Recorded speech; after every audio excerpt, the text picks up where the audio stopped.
감사합니다. 하나님의 말씀 사사기 7장 1절에서부터 8절까지 말씀입니다. 사사기 7장 1절에서부터 8절까지 말씀, 우리 하나님의 말씀 교독하겠습니다. 사사기 7장 1절에서부터 8절 교독합니다. 여룻바알이라 하는 기드온과 그를 따르는 모든 백성이 일찍이 일어나 하롯셈 곁에 진을 쳤고 미디안의 진영은 그들의 북쪽이요 모레산 앞 골짜기에 있었더라. 여호와께서 기드온에게 이르시되 너를 따르는 백성이 너무 많은즉 내가 그들의 손에 미디안 사람을 넘겨주지 아니하리니 이는 이스라엘이 나를 거스려 스스로 자랑하기를 내 손이 나를 구원하였다 할까 함이니라. 이제 너는 백성의 귀에 외쳐 이르기를 누구든지 두려워 떠는 자는 길르앗산을 떠나 돌아가라 하라 하시니 이에 돌아간 백성이 22,000명이요 남은 자가 10,000명이었더라.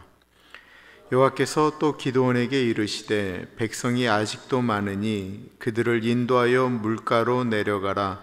거기서 내가 너를 위하여 그들을 시험하리라. 내가 누구를 가리켜 내게 이르기를 이 사람이 너와 함께 가리라 하면 그는 너와 함께 할 것이요 내가 누구를 가리켜 내게 이르기를 이 사람은 너와 함께 가지 말 것이라 하면 그는 가지 말 것이니라 하신지라.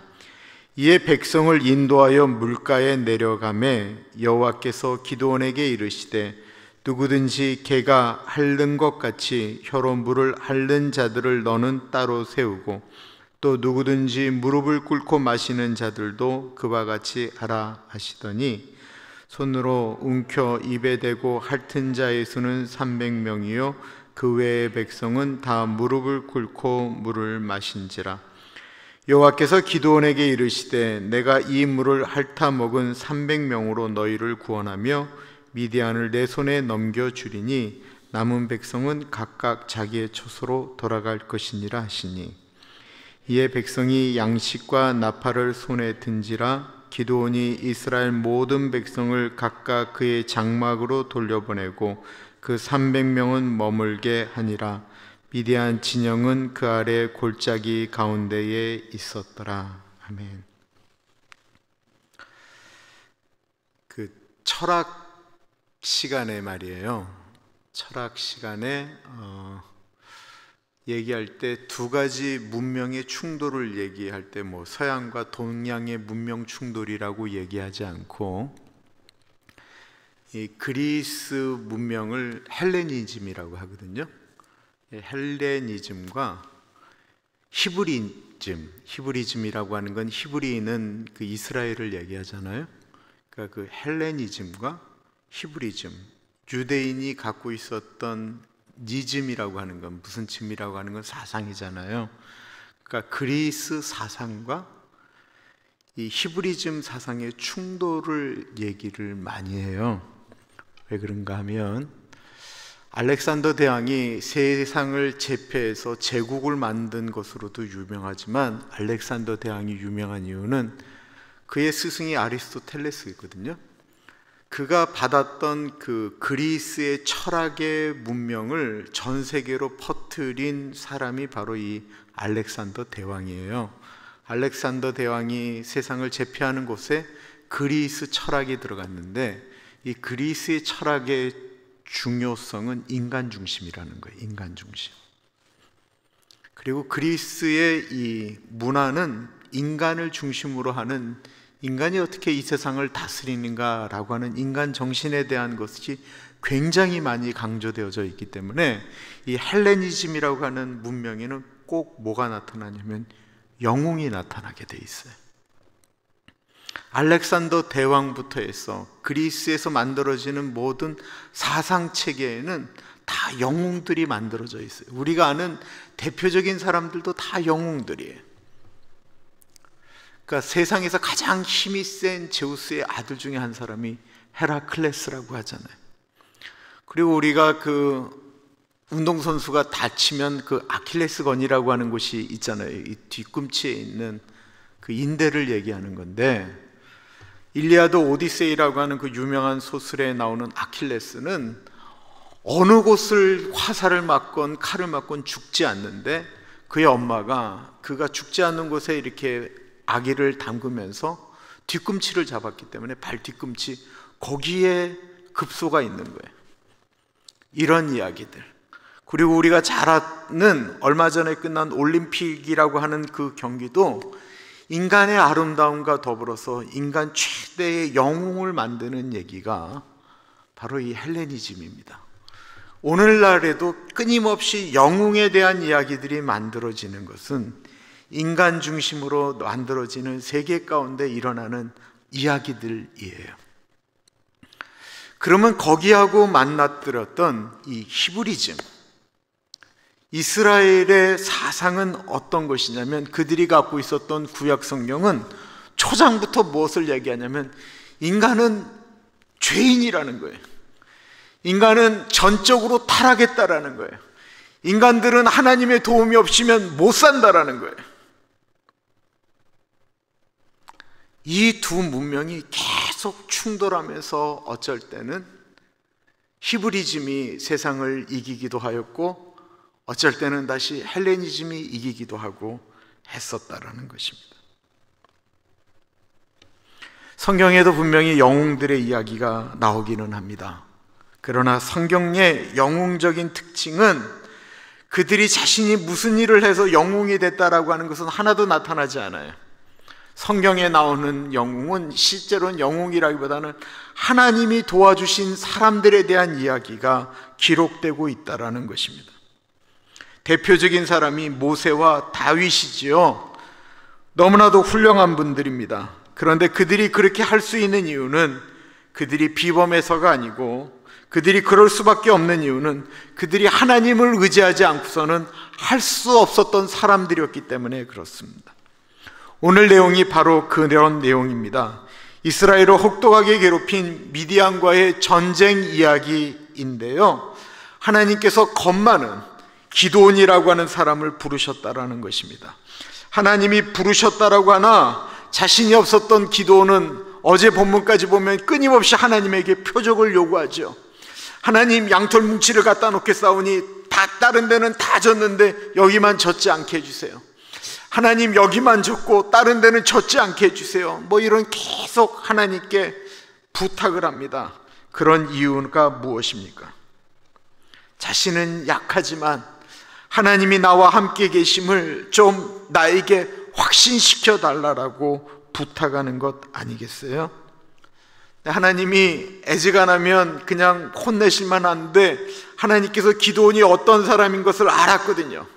그래서 그 기드온을 부르시면서 그 모든 이야기를 들어주시자 기드온이 드디어 사람들을 보내서 미디안과 한판 싸우자라고 이스라엘 사람들에게 독려하기 시작합니다.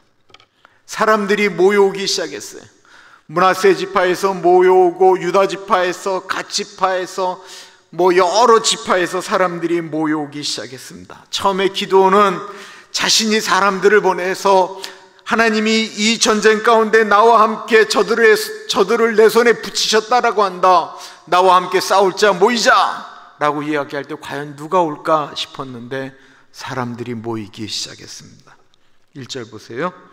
여룹바알이라 하는 기드온과 그를 따르는 모든 백성이 일찍이 일어나 하롯셈 곁에 진을 쳤고 미디안의 진영은 그들의 북쪽이요 모레산 앞 골짜기에 있었더라.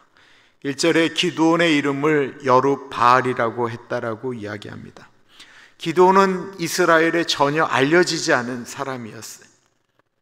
도리어 기드온은 겁이 많은 사람이었고 자신감도 떨어지는 사람이었죠. 그런 그를 하나님이 부르셨어요. 그리고 그 겁장이 기드온에게 첫 번째로 하나님께서 명령하신 내용이 뭐냐면 너희 아비 집에 있는 바알과 아세라 신전을 때려 부수라는 거였어요. 아세라 신전은 나무로 만들었거든요. 그리고는 바알 신전은 때려 부시고 아세라 신상은 쪼개서 그거를 뗏목으로 써서 땔감으로 써서 하나님께 제사 드리라라고 이야기하였습니다.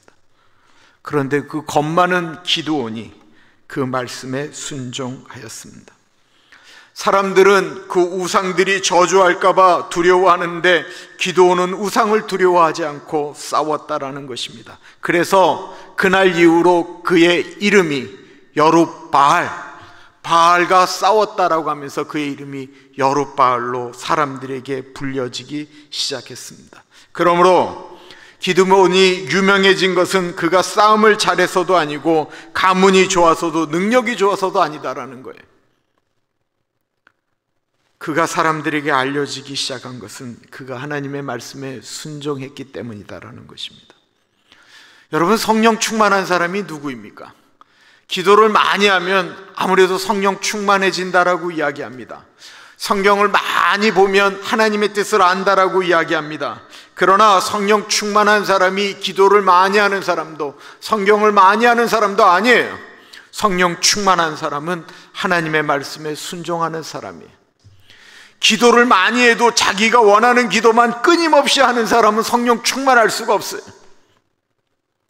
하나님의 뜻에 순종하는 사람이 성령 충만한 사람이다라는 것입니다. 기드온은 하나님의 말씀에 순종하며 미디안과 전쟁을 하기로 결정하였습니다. 전쟁을 선포하자 각지에서 여룻바알이라고 하는 기드온의 이야기를 들은 사람들이 모였는데 그들의 숫자가 32,000명이었습니다. 미디안의 군사는 몇 명이었냐면 13만 5천 명이었어요. 이스라엘 군대가 32,000명, 미디안 군대가 13만 5천 명이니까 대략 4대1의 싸움이에요. 전략만 잘 짜면 그래도 전쟁 역사 가운데 4대1은 어떻게 좀 해볼 수 있는 싸움입니다. 더군다나 기드온이 의지하는 것은 4대1의 싸움이지만 하나님이 나와 함께 하시니까, 하나님이 같이 하시니까 이건 해볼 만한 거예요. 그 눈을 뜨면 기드온은 두려웠어요. 미디안의 군대는 모래알처럼 많았다라고 그랬어요. 그들이 모인 산의 이름도 모래산이에요. 모래산에 미디안 사람들이 모였는데 엄청나게 모였다라는 거예요. 이스라엘의 군인들을 모인 사람들을 보면 이미 주눅이 들어져 있습니다. 숫자가 차이가 나기 때문에 자신이 없는 거예요. 그때 기드온이 그들에게 이야기합니다. 하나님이 우리의 전략입니다. 하나님이 우리와 함께 하심으로 저들을 다 물리치실 것입니다. 전략이 뭡니까? 하나님이 저에게 말씀하실 것입니다. 조금만 기다리십시오. 그랬습니다. 그리고는 기드온이 하나님께 들어가 아뢰입니다. 하나님, 32,000명이 모였습니다. 하나님이 같이 하지 아니하시면 우리 아무것도 할 수 없습니다. 하나님, 우리가 어떻게 싸울까요? 기도하는데 하나님이 기드온을 찾아오셨습니다. 기드온아, 기드온아, 네 하나님, 그렇지 않아도 우리가 지금 하나님의 명령을 기다리고 있습니다. 비록 32,000명이지만 하나님과 더불어 이 싸움을 하겠다라고 달려온 사람들입니다. 어떻게 할까요? 그러자 하나님이 말씀하십니다.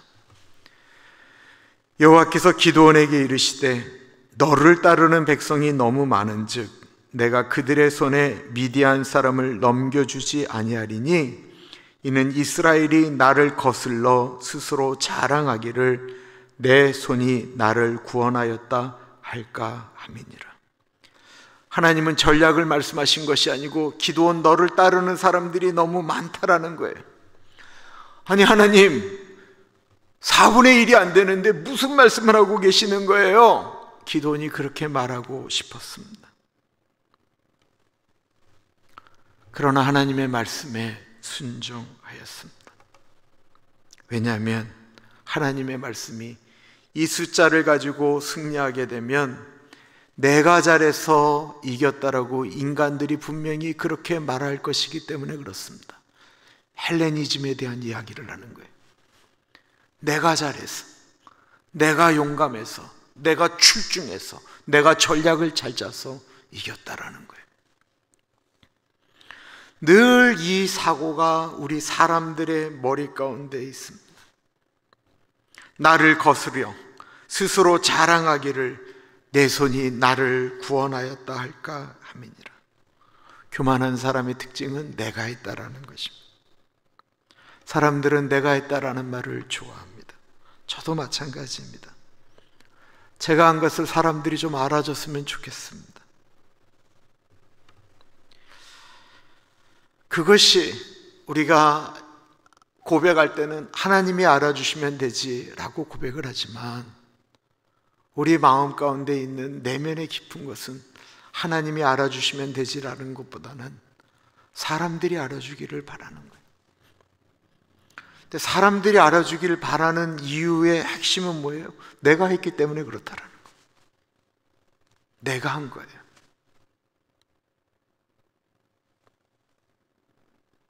그 일을 하나님은 하나님을 거스르는 일이다라고 말씀하고 있습니다. 하나님이 사람들이 너무 많다 하시면서 하신 말씀이 기드온에게 너무 충격적이었기 때문에 기드온이 순종할 수밖에 없었어요. 그건 뭐냐면, 내가 너희들 손에 미디안 사람들을 안 넘겨주시겠다라고 말씀하는 거예요. 기드온이 너무 어이가 없어서, 하나님, 저 사람들 13만 5천 명입니다. 그리고 우리 고작 3만 2천 명이라고요. 그런데 하나님이 함께 안 하시겠다라고요. 이 4대 1인 것도 하나님이 우리 편이 돼야 겨우 싸워 이길 수 있을 것 같은데 하나님이 같이 안 하시겠다라고 이야기하니 기드온이 얘기하는 거예요. 하나님, 그럼 나보고 어떻게 하라는 거예요? 하나님, 제가 어떻게 하기를 원하십니까? 라고 이야기했더니 하나님이 기드온에게 말씀하시는 거예요. 내가 너하고 함께 하겠으니까 너 내가 하라는 대로 하겠냐? 그러자 기드온이, 네 하나님 떠나면 나 아무것도 할 수 없는데 하나님 하라는 대로 하겠습니다. 그러자 하나님의 명령이 3절에 이렇게 떨어집니다. 이제 너는 백성의 귀에 외쳐 이르기를, 누구든지 두려워 떠는 자는 길르앗산을 떠나 돌아가라 하라 하시니, 이에 돌아간 백성이 2만 2천 명이요 남은 자가 10,000명이었더라. 하나님이 사람들을 떠나 보내라 얘기할 때 기준이 무엇이었냐면, 두려워 떠는 자를 보내라 했습니다. 참 이상하잖아요. 2절에는 교만한 사람들 때문에 내가 같이 안 한다라고 말씀하시더니만 3절에는 두려워 떠는 사람들은 가라고 이야기했다라는 거예요. 그러니까 사람들 중에 3만 2천 명이 되니까 그 중에는 이 중에 이 정도 되면 해볼만 하지 않을까라고 생각했던 사람들이 있었던 거죠. 그런데 두려워 떠는 사람들이 훨씬 더 많았습니다. 두려워 떠는 사람이 2만 2천 명이었다라는 것입니다. 그러니까 그 자리에 모인 사람들은 미디안 사람들을 보면서 이미 두려워 떨고 있었다라는 것입니다. 이 두려움은 무슨 두려움일까요? 보이지 않는 하나님을 믿지 못하기 때문에 더 크게 다가오는 두려움입니다. 보세요. 교만한 사람들은 자기가 잘났기 때문에 하나님을 의지하지 않고, 하나님을 믿지 않는 사람들은 두려움 때문에 하나님을 붙들지 못하는 것입니다. 그러면 말씀을 묵상하는데 고민이 되기 시작하는 거예요. 두려움이 있는 사람들은 하나님을 의지하지 않는 것일까? 라고 하는 것입니다. 만약에 마음에 두려움이 오는 것 때문에 그것이 하나님을 의지하지 않는 표시라고 한다면, 저는 하나님을 믿지 못하는 사람 중에 한 사람일 것이 분명합니다. 저는 늘 두렵습니다. 여기에 대해서 자유하고 싶을 만큼 저는 두렵습니다. 저는 교회에 무슨 일이 생길까 봐 진짜 두렵습니다. 걱정도 오고요. 어떤 일이 이렇게 발생하면 잠도 잘 오지 않습니다. 저도 안 그러고 싶습니다.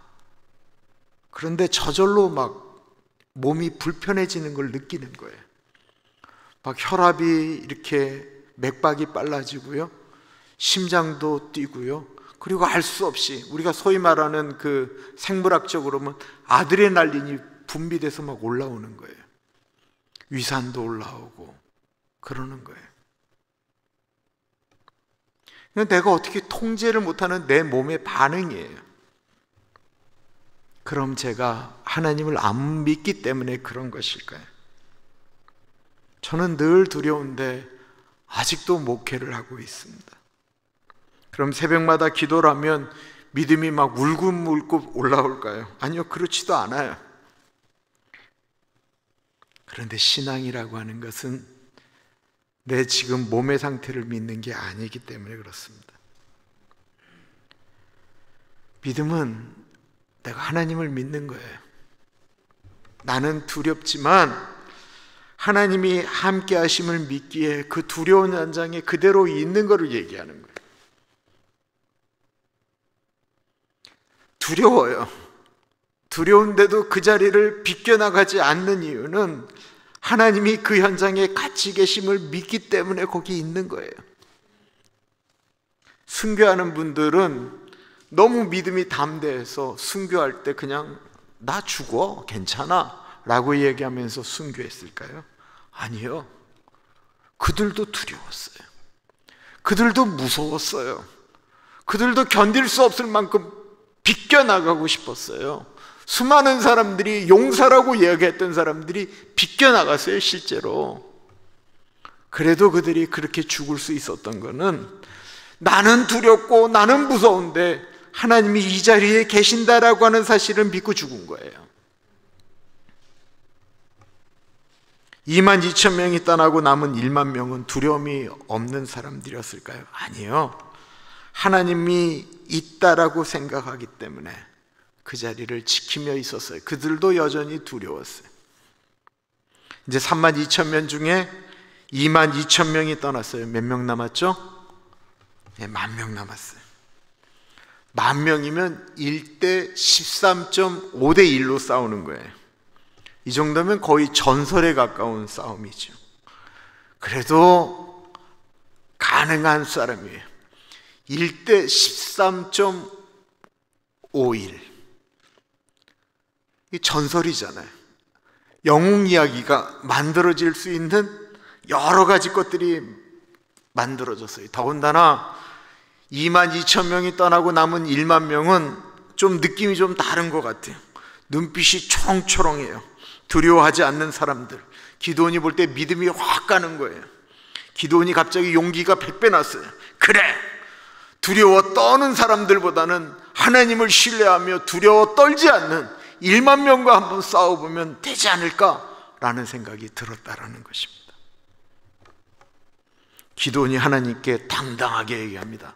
하나님 말씀에 순종해서 두려워 떠는 22,000명을 내보내고 두려움에 떨지 아니하는 1만 명을 하나님 남겨놓았습니다. 하나님, 이거 알고 계세요? 이거 굉장히 어려운 결정입니다. 하나님, 제가 창세기부터 이스라엘의 역사를 봤는데 어느 누구도 이렇게 한 사람은 없었습니다. 모세도 그런 적 없고요, 아브라함도 그런 적 없고요, 내가 여태까지 아는 우리 조상 중에 전쟁에 두려워하는 사람을 떠나라고 한 사람은 아무도 없었습니다. 오로지 하나님, 바로 저입니다. 기드온의 말이 맞아요. 기드온 전까지 어느 누구도 사람들을 그렇게 보낸 적이 없어요. 그렇게 순종한 사람이 없었어요. 기드온이 그렇게 겁쟁이인데 기드온이 그것에 순종했다라는 것입니다. 주일날 본문 또 토요일날 본문을 보면 기드온이 망가진 얘기가 나와서 가슴이 아프지만, 제가 여기가 이스라엘 골짜기에서 일어난 일이거든요. 그 이스라엘 골짜기에 내가 그 자리에 서서 이 본문 말씀을 묵상하는데 과연 내가 그럴 수 있을까? 자신이 없는 거예요. 이게 우리가 정말 성경에 있는 내용이니까 우리가 지금 이렇게 그냥 편안하게 보지, 이게 정말 쉬운 일이겠어요? 13만 5천 명이 대군이 바로 눈앞에 있는데 22,000명을 보내는 게 그게 쉽겠냐고요. 정말 기드온이 대단한 사람이죠. 기드온은 이제 칭찬받을 줄 알았습니다. 하나님이 그에게 뭐라고 말씀하셨나요? 4절입니다. 여호와께서 또 기드온에게 이르시되 백성이 아직도 많으니 그들을 인도하여 물가로 내려가라. 거기서 내가 너를 위하여 그들을 시험하리라. 내가 누구를 가리켜 내게 이르기를 이 사람이 너와 함께 가리라 하면 그는 너와 함께 갈 것이요, 내가 누구를 가리켜 내게 이르기를 이 사람은 너와 함께 가지 말 것이니라 하면 그는 가지 말 것이니라 하신지라. 하나님은 아직도 많다라는 거예요. 그리고 이번에는 하나님이 1만 명을 물가로 데리고 가라고 말씀하시며 직접 기드온과 함께할 군사를 하나님이 직접 선발하시겠다라고 말씀하십니다. 하나님이 직접 선발하신다라고 하니 기드온이 뭐라고 말하겠어요? 하나님 그러면 어떻게 뽑으시려고 하십니까? 하나님이 분명히 4절에 뭐라고 했냐면 너를 위하여 라고 이야기하고 계시거든요. 사실 기드온은 1만 명을 봤는데 누가 싸움을 잘하는지 몰라요. 누가 일당백을 하는지, 누가 칼싸움을 잘하는지, 누가 활을 잘 쏘는지, 누가 빠른지, 누가 영맹한지, 누가 머리가 좋은지 사실은 기드온은 몰라요. 야, 하나님은 이 1만 명 가운데 진짜 하나님이 쓰실 만한 능력 있는 사람들을 이렇게 추려내실래나 보다, 이렇게 생각하지 않았을까요? 하나님이 기드온을 위해서 직접 뽑으신다라고 말씀하시니까 내가 뽑은 사람은 너랑 같이 가고 내가 아니다라고 하는 사람은 너랑 안 걸 것이다. 이 얼마나 기가 막힌 말씀이에요. 아니 세상에 사람이 뽑아도 힘든데 하나님이 직접 뽑으신다니 이 얼마나 기가 막힌 얘기겠어요. 기드온이 그냥 박수를 칠 얘기 아니겠습니까? 아주 그래서 하나님이 특별한 방법을 쓰실 줄 알았어요. 그랬더니 하나님이 저들을 다 물가로 데리고 가라 명령하시는 거예요. 그리고는 데려가면 저들에게 물을 먹으라고 해라. 그리고는 물 먹는 방법으로 내가 사람들을 구분하겠다 말씀하셨습니다. 5절과 6절이에요. 이에 백성을 인도하여 물가에 내려가매 여호와께서 기드온에게 이르시되 누구든지 개가 핥는 것 같이 혀로 물을 핥은 자들은 너는 따로 세우고 또 누구든지 무릎을 꿇고 마시는 자들도 그와 같이 하라 하시더니 손으로 움켜 물에 대고 핥는 자의 수는 300명이요 그 외의 백성은 다 무릎을 꿇고 물을 마신지라. 우리가 잘 아시는 것처럼 물을 이렇게 손으로 떠서 개처럼, 앞에 개처럼이라고 나왔어요. 이렇게 핥아먹는 거예요. 핥아먹는 사람이 300명이었고 무릎을 꿇고 입을 대고 마신 사람은 9,700명이었습니다. 그리고 하나님은 300명을 선택하셨습니다. 어떤 기준에 대한 많은 이야기들을 들으셨을 거예요. 손으로 물을 떠서 마시는 사람은 소위 말하는 이 동서남북 사주 경계를 하면서 혹이 언제나 적이 쳐들어올지 모르니까 긴장하면서 물을 마신 준비되어져 있는 사람들이고, 이 9,700명은 아무 생각 없이 물을 마신 사람들이기 때문에 하나님께서 300명을 추렸다라고 생각을 하고 그렇게 말씀하시는 분들도 많으세요.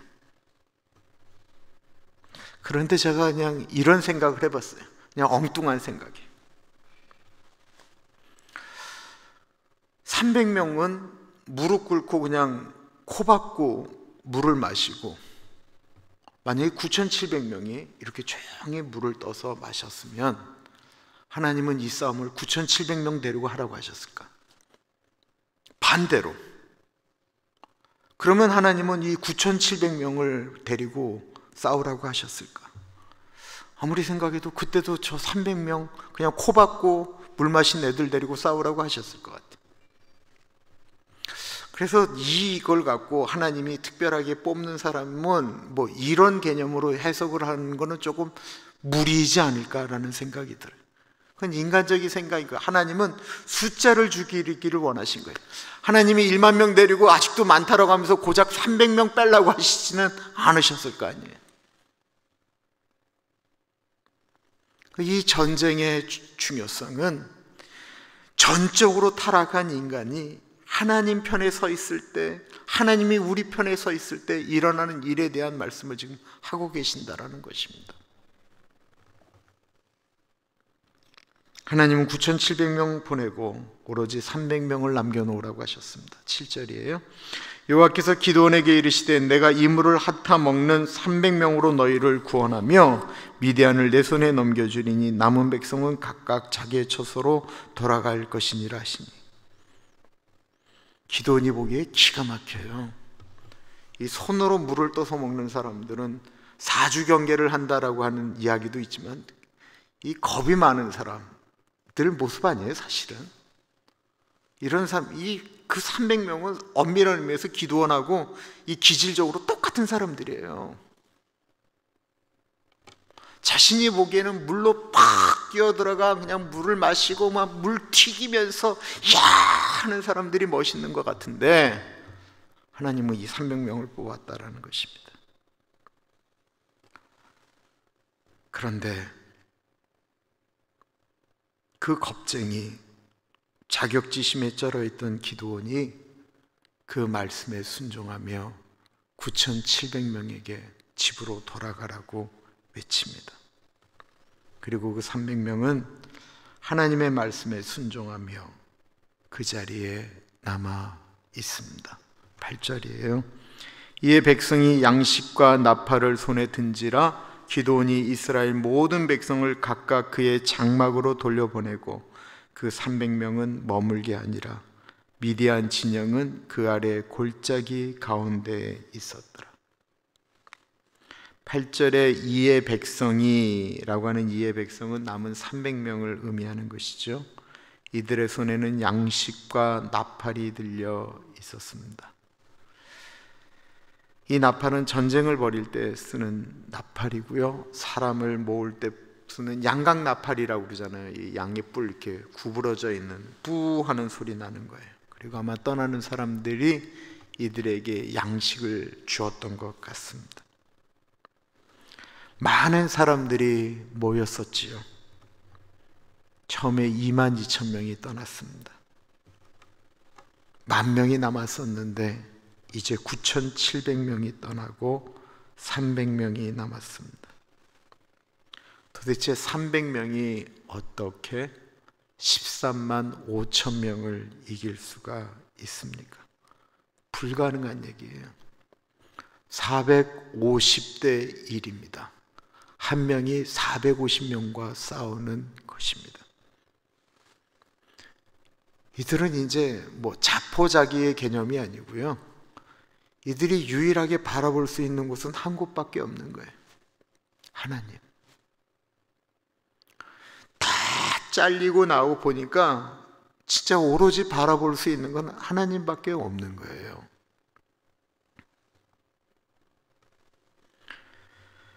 그리스 신화의 가장 유명한 전쟁이, 그건 신화가 아니고 영웅을 만드는 헬레니즘 문명 가운데서도 아주 유명한 전쟁이 있죠. 우리가 영화로도 만들어서 본 기드온의 300용사가 있다면 그리스에는 스파르타라고 하는 도시국가에 300용사가 있습니다. 그 마라톤 전쟁 가운데 페르시아가 한번 패하고 난 다음에 10년 후에 100만 대군이 그리스 도시국가를 치러 가죠. 그때 이 페르시아는 두 가지 전략을 짰는데, 하나는 바다를 통해서 쳐들어가는 것과 하나는 육로를 통해서 들어가는 것이었습니다. 근데 그리스는 우리 대한민국처럼 삼면이 바다로 돌려져 있는 곳이기 때문에 해전은 굉장히 강했고요, 이 페르시아는 이 바다를 끼고 있지 않은 나라였기 때문에 해전은 약했어요. 이 바다에 있는 배들이 편안하게 들어오려면 육군이 먼저 들어가서 해안을 점령을 해서 바로 아테네로 들어가는 게 이 페르시아의 전략이었어요. 스파르타에 있는 300명 용사들에게 주어져 있는 임무는 이 페르시아 군인대가 저 그리스 본토로 들어가는데 3일만 막아주면 바다에서 승리할 수 있는 거예요. 이게 유일한 전략이었어요. 그래서 300명이 그 유명한 협곡에서 페르시아의 대군 100만이 들어오는 곳에서 300명이 막는 거예요. 근데 그 협곡이 전차 하나가 들어갈 만한 협곡이니까 300명이지만 앞에서 1대1로 붙으니까 이게 싸움이 안 되고 계속 승리하는 거예요. 아시는 것처럼 한 욕심 많은 사람이, 그리스 사람이 그 페르시아 군대에게 정보를 하나 알려주죠. 뒤로 돌아가면 샛길이 있어서 좌우로 칠 수 있습니다. 그래서 이 스파르타에 있는 300용사들이 그곳에서 다 죽게 됩니다. 그러나 그들이 3일은 버텼기 때문에 다시 그리스가 승리를 하게 되죠.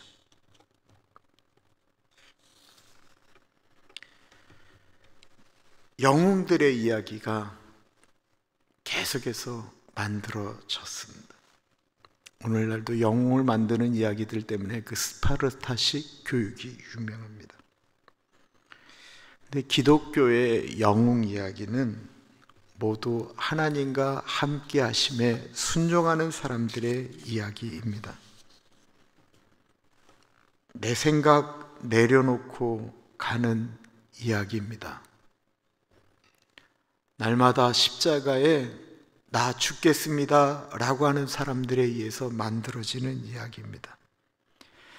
날마다 자신을 쳐서 복종하고 교만이 올라오고 자랑이 올라오면 하나님, 내가 이런 거 올라오면 안 되는데요 라고 하면서 십자가 앞에 자꾸 내려놓는 사람들의 이야기입니다. 나는 죽고 예수가 사는 사람들의 이야기입니다. 그래서 참 어렵습니다. 사실 재미도 없습니다. 사람이 알아주는 일이 재미지 하나님이 알아주는 일이 뭐 그렇게 재미있겠어요?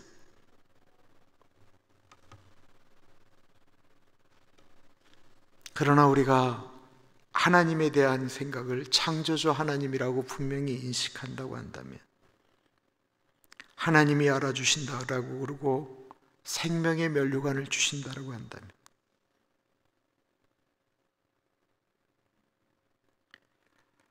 우리 한번 하나님이 명령하는 것에 순종해 보시지 않으시겠어요? 이 자리에 계신 분들이 내가 그 자리에 영웅이 되고 싶어하는 사람들이 아닌, 하나님의 약속을 믿고 두렵지만 내가 이 자리를 지키는 것이, 내가 이것을 하는 것이 나에게 어떤 의미가 있을까 늘 마음 가운데 두려움이 오지만 그 자리를 지켜서 하나님 나라의 역사를 만들어가는 귀한 기도원의 300용사가 되어지기를 간절히 축원합니다. 기도하겠습니다. 참으로 존귀하신 하나님 아버지, 순종이 제사보다 낫다라고 하는 것이 무엇인지를 깨닫게 됩니다. 우리가 보기에는 제사 지내는 게 더 멋있는 것 같은데 사실은 훨씬 두려운 것이, 훨씬 어려운 것이 순종임을 깨닫습니다. 때때마다 어떤 말씀이 부딪힐 때 하나님, 저 안 됩니다, 저 그렇게 하면 망합니다 라고 하는 생각이 우리를 엄습해 올 때가 있습니다. 하나님 부족하지만, 연약하지만 하나님 말씀에 순종하며 그 자리를 지키는 것이, 그것이 믿음의 용사임을 깨닫고, 주님, 내가 하나님 나라에 그런 한 자락 한 자리를 차지하는 사람이고 싶습니다. 하나님, 그런 결단을 하는 살아가는 주 백성들 가운데 같이 하여 주옵소서. 지금은 우리 주 예수 그리스도의 은혜와 우리를 너무나도 사랑하셔서 하나밖에 없는 아들을 넉넉하게 보내주신 하나님 아버지 그 크신 사랑하심과 성령 하나님 감화 감동 역사 충만 교통하심의 놀라운 은혜가 하나님 아버지의 말씀을 붙들고 순종하겠습니다 고백하는 사랑하는 주의 백성들 머리 위에 지금으로부터 영원토록 같이 하시길 간절히 축원하옵나이다. 아멘.